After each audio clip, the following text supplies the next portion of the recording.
Welcome to my top 50 albums of 2023. I've been working on this list for a while now. I listened to about 700 albums this year, so rest assured every album on this list is quality.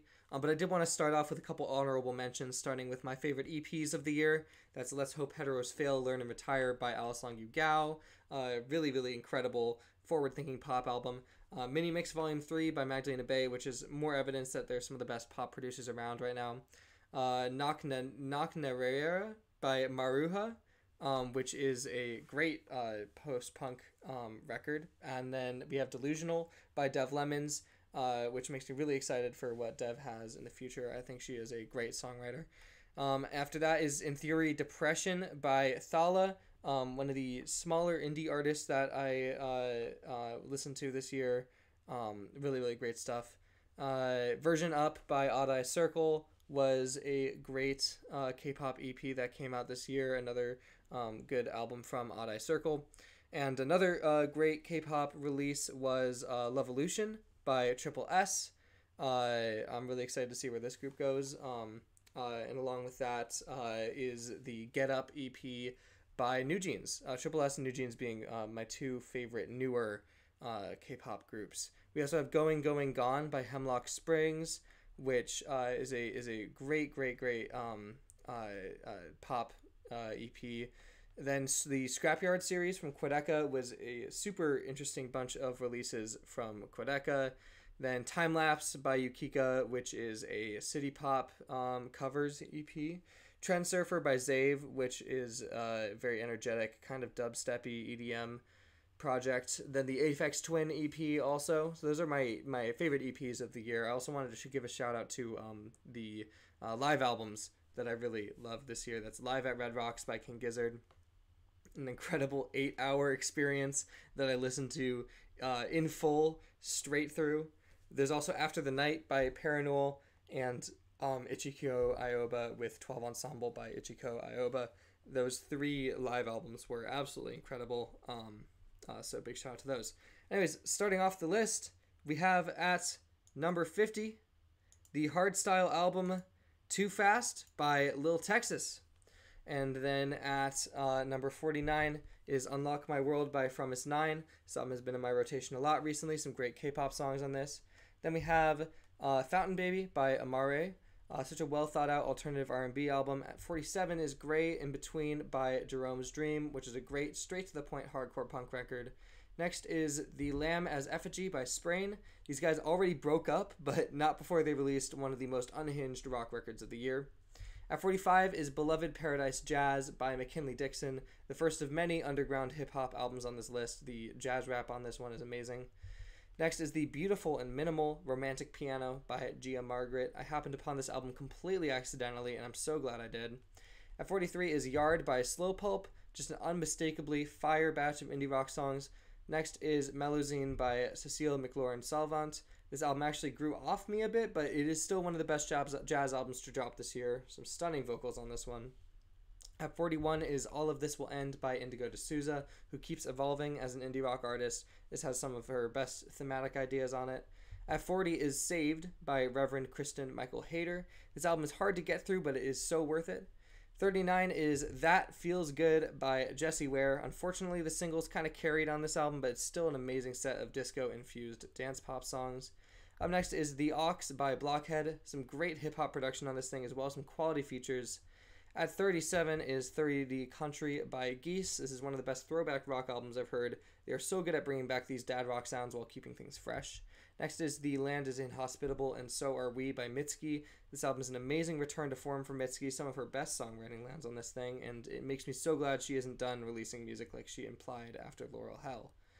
35 is Midnight Tangerine by Death's Dynamic Shroud. It's so cool hearing the pop songwriting of Tech Honors, especially since this group started as a vaporwave group, which doesn't exactly have much songwriting involved. Next is the self-titled record by Flyte. This is an amazing singer-songwriter project.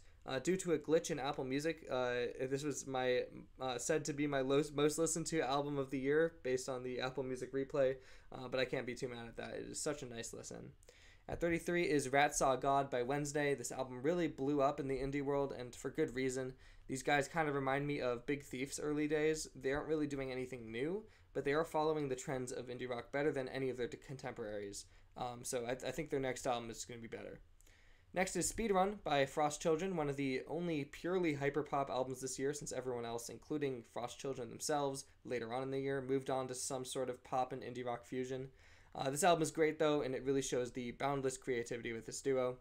Next is Super Snooper by Snooper. This is the debut album from the Nashville punk band. I have no idea where these guys came from. I have no idea how I found them. They just appeared in my Apple Music library one day, but I'm so glad I listened to this album. Such a fun time. At 30 is Census Designated by Jane Remover, which is a really cool switch up for her as she goes fully shoegaze. A lot of memorable moments on this album. Not the best album Jane released this year, though. At 29, Ben Folds is finally back with What Matters Most. This is a solid record from Ben. His songwriting is evergreen. It never gets old for me. I hope the wait for the next one isn't as long, but no matter what he does, it will be great. Next up is Carousel by Violet Pony. This scratches every EDM itch in my brain at once. The young Geometry Dash obsessed kid within me celebrates whenever I put this record on. At 27 is Aperture by Hannah Jadagu. This is an amazingly consistent indie pop project from an artist I will gatekeep forever. Next is Petrodragonic Apocalypse by King Gizzard and the Lizard Wizard. This is the second fully metal album from King Giz, and it is just as good as their first. Now, starting off the top 25, we have Lahai by Sampha. Finally, we get an album from Sampha after 6 years, and it was well worth the wait. His vocal abilities are unmatched, and there are countless moments on this record that are so worth ascending to. What an amazing, amazing R&B record. Next, we have We Buy Diabetic Test Strips by Armand Hammer. Back when Haram came out, I wasn't really sold on the duo of Billy Woods and Elucid, but I am now. This is some of the best hip-hop production of the year landing on this thing, and it's just so forward-thinking and weird and experimental. This is one of 2 Billy Woods albums to land on this list. Both are amazing. I just think the other one was a bit better. At 23 is Heaven Knows by Pink Pantheress, who is continuously beating the TikTok music corner that she has been placed in ever since she blew up. She is expanding her sound to new heights, and this project from her is proof that she is not going anywhere. And she might just be one of the most promising pop producers of our time. At 22 is Quaranta by Danny Brown, the long-awaited new Danny Brown album, which is actually the first Danny Brown album that I had the pleasure of listening to, and what a great one to start on. He is so introspective on this record, but still so energetic, and his words carry so much power, especially at this point in his career. At 21, we have what I'd say is my biggest prediction for 2023 when it comes to music, and that was that Olivia Rodrigo would drop an album and it would be way better than Sour, and I'm proud to announce that I nailed that prediction on both fronts. Guts is everything I wanted from an Olivia Rodrigo album. It's more punky, more consistent, more flavorful, and her vocals sound way better. It's an improvement upon Sour on all fronts, except I guess it wasn't as commercially successful, which is a shame.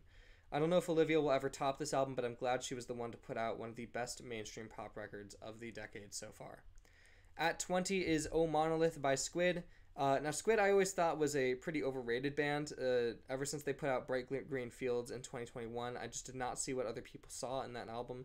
But they blew me away on this one. They had such a clear vision on this project, and they executed it so well with some of the most inventive post-punk I've heard this year. The vocals are incredible, the songwriting is on point, and I will never doubt Squid again. Number 19 is Ooh Rap I Ya by George Clanton. This album is like getting a warm hug from a time machine. The nostalgic sounds from the 90s, a time I was not around for, are in full force here. In the psychedelic trip-hop of this album, it sounds so fresh and lush and colorful. George Clanton is an amazing producer, of course, but especially on this album, his songs are so memorable and have such a strong color to them. At 18 is Soft Scars by Yule. Yule is an artist I started listening to last year with their album Glitch Princess. I wasn't too impressed by it. I did like it, but this year they dropped this one, and wow, what an improvement. This is the sound I want from them. This shoegazy, glitchy, indie rock, hyper-pop sound is just great, and it goes over so well, and the lyrics on this album are also great.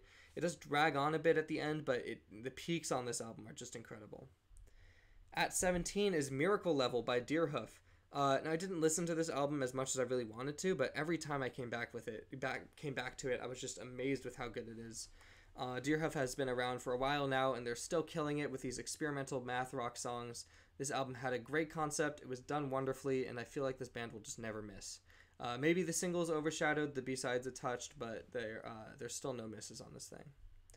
Next up is Paramore with This Is Why. Paramore has been reinventing themselves over and over again since their past 3 albums, and it's incredible how successful they can be in all these avenues. This time around, they have a post-punk revival record, and it's really fucking good, super consistent, great hooks, and obviously amazing vocals from Hayley Williams, and some of the best-paced rock songs of the year. Paramore has a knack for keeping traditional song structures and tried-and-true melodies interesting. They have an amazing understanding of rock's history and what works and what doesn't, and I think with this album we can really solidly crown them as pop rock legends. Next is Destiny by DJ Sabrina, the Teenage DJ. This was my first introduction to DJ Sabrina, and it just swept me away. This album is 4 hours of stellar world building, emotion-driven bangers. It's like a feature-length expedition through young love and self-discovery, and it never once gets tiring or grating or boring, even though every song on here perfectly bleeds into the next. While it was by far the longest album I listened to this year, when I was done with it, the first thing I did was listen to it again. It's just that magical of an album. At 14 is Why Does the Earth Give Us People to Love by Kara Jackson. This is a special, special album from one of the most promising young songwriters out there. Obviously, as an acclaimed poet in her own right, the lyricism on this thing is top-notch, especially on songs like the title track. She finds so many stunning topical directions in her music, and her rich, low-register vocals just tie everything together so beautifully. At 13 is Hell Mode by Jeff Rosenstock.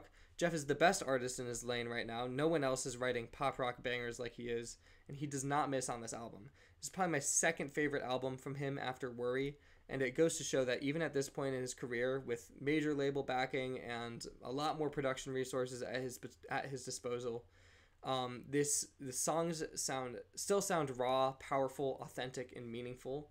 Some of the best songs of his career land on this thing, which is incredible because of how many albums this man has put out and contributed to under the many, many bands he's been in. Also probably the nicest artist I've met. He is such a sweetheart. Up next is the weirdest album on my list. That's Grave Robbing by Leroy. Leroy is the side project of Jane Remover, who is already at the number 30 spot. But this is actually the best project he released this year. A flawless Daria-core record with some of the most exciting, mind-blowing, and outrageous sampling and mashup work I've ever heard. This is currently my favorite mashup project I have heard, my favorite one of all time, and it's not really even close.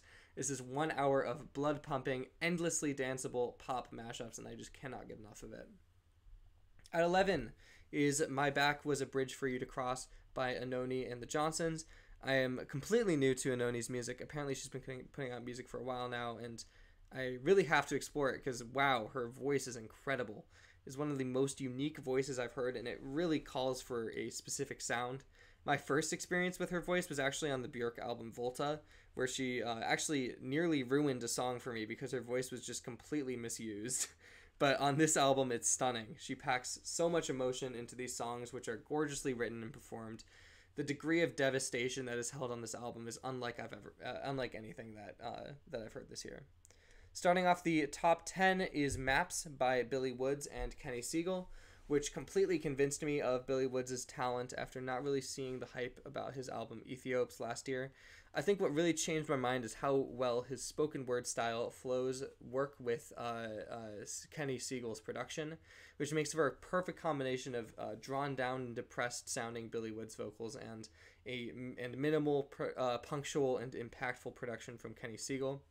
The feature list thing on this thing is also stacked, with my favorite feature of the year, Danny Brown on Year Zero, landing on this album. I'd also like to nominate this album for Best Album Art of the Year. It is so striking and memorable. And at number 9 is Live at Bush Hall by Black Country New Road. I am so glad it didn't take too long before we could hear the new material from one of my favorite new bands out there, especially after they lost their lead vocalist after they released the masterpiece that is Ants From Up There. I think we were all worried for the future of the band since Isaac was such a unique and standout voice in indie, but it turns out we had nothing to worry about because the other members of this band are amazing songwriters and amazing vocalists. These songs were meant to be played live. I saw them play these at their show in Philly, which was amazing, but also as an album, there is an incredible flow and connection between the songs. It still feels like an album experience, which is why this landed on my list and not within the honorable mentions live albums that I covered earlier. Up next is The Record by Boygenius. The indie darling trio supergroup returned this year with Phoebe Bridgers, Julian Baker, and Lucy Dacus bringing us incredible synergy on the group's debut album. The vocals, the songwriting, the thematic ties, the chemistry between all of them, this is just an unstoppable trio. Seeing them live was one of my favorite parts of this year, and even just listening to this album has brought me some of the most memorable moments of this year as well.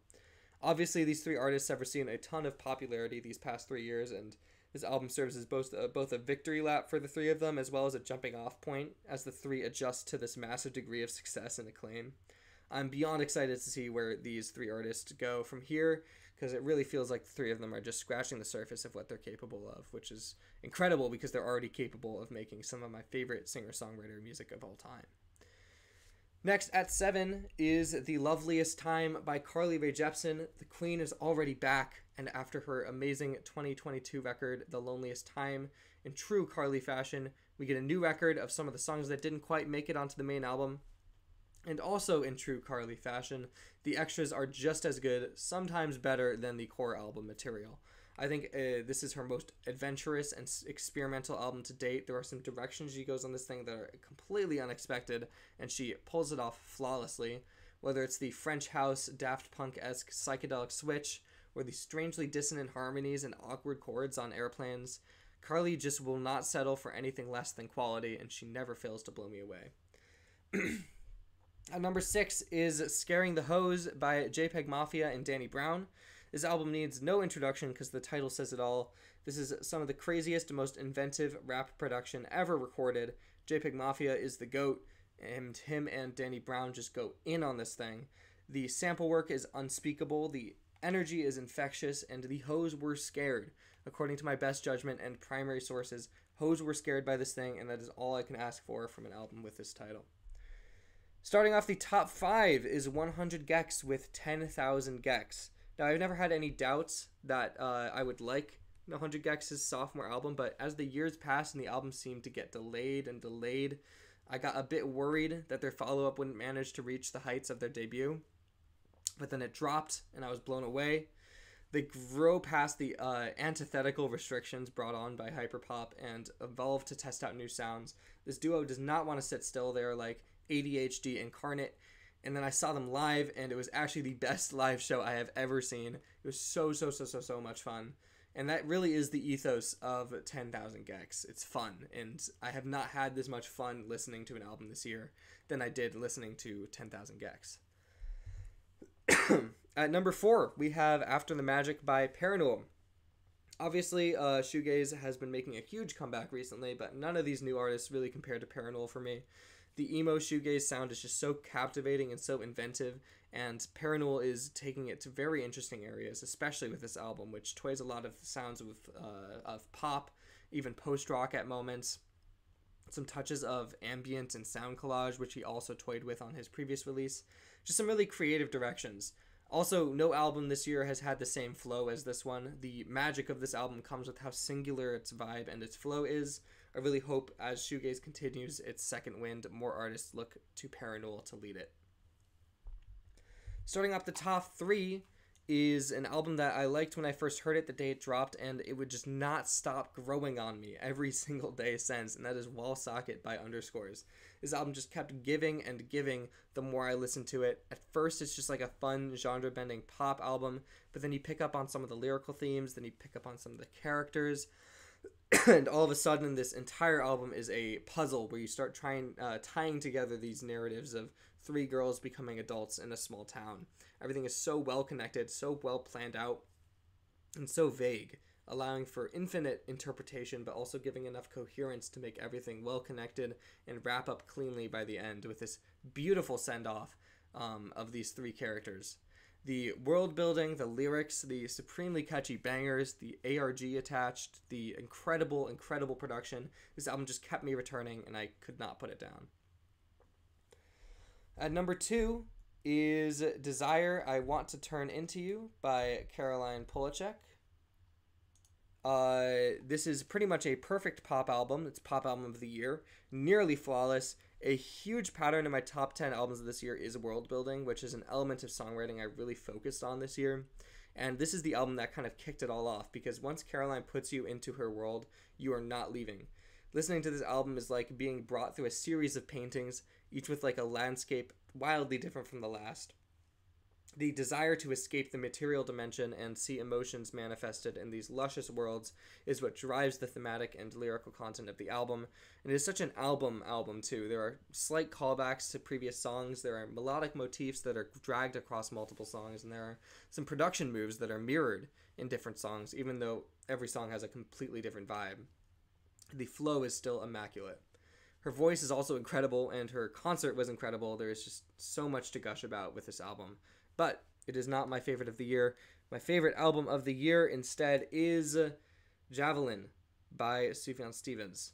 I don't really know where to start with this album. As he was rolling it out and we learned he has been in the hospital for most of the year, I already knew we were in for one. And then the album dropped, and I picked it up from the record store so I could look through the book that came with it. And as I was listening to the album and reading the book, I randomly decided to open up Instagram, and there was the post he made just in that moment dedicating the album to his partner who passed away back in March. And I just broke down sobbing. It recontextualized the entire album and gave us another glimpse into the terrible things that have befallen Sufjan in his life, and how special he is as a person to be able to convert this much pain into this much beauty. This album is written from an extreme place of pain, but it is still so bright, so hopeful, and full of so much love. Somehow at the end of it all, Sufjan is able to affirm his own life and continue onwards. Obviously, the context that comes with this album gives it a lot of weight, but even without it, this album is so special. It shows Sufjan practically summarizing his entire career with these songs that pull from this vast array of genres that Sufjan has toyed with as a musician. He is one of the greatest artists of all time, and with his album, it is completely undeniable, his power over words, over music, and over people. Anyways, that is my top 50 albums of the year. I hope you enjoyed. You can find me on really any platform under the name Just Cam Will. I do live streams on Twitch. I do music commentary, music reactions over there. And I will see you guys in 2024, where hopefully I will put out these videos in time. Thank you so much for watching. I appreciate it.